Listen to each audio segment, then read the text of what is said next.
ஆரம்பித்தேன். அது 2 டேஸ் எல்லோரும் அந்த அந்த கால்குலேட்டருக்காண்டி அவ கூட பேச ஆரம்பித்தாங்க. அது அவளுக்கு பிடிச்சிருந்தது. சொல்லப்போனால் அந்த குட்டி பொண்ணுக்கு நிறைய பேச ரொம்பவே பிடிக்கும். ஆனால் என்ன, பேசதாங்க யாருமே இருக்க மாட்டாங்க. தென் 3வது நாள் அவள் கூட இருக்க ஒரு பொண்ணே இவ கால்குலேட்டர் யூஸ் பண்ணுறான்னு அவங்க மேம்கிட்ட மாட்டி கொடுத்து, தென் அவங்க மேம் வந்து பேரண்ட்ஸ் கூப்பிட்டு வர சொல்லி, ஆனால் இவளுக்கு இவளுக்கு வீட்டில் அவங்க அம்மா, பாட்டி, தாத்தா, மாமா மட்டும்தான். அவளுக்கு அப்பா கிடையாது. அதனால் அம்மா ஸ்கூல் டீச்சராக இருக்கிறாங்க.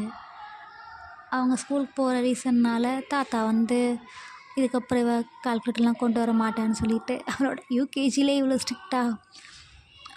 ஸ்ட்ரிக்டான ஒரு என்ன சொல்கிறது, ஒரு அன்யூஷுவலான மெமரி. ஓகேங்களா. தென் யூகேஜி போகுது, ஃபஸ்ட் ஸ்டாண்டர்ட்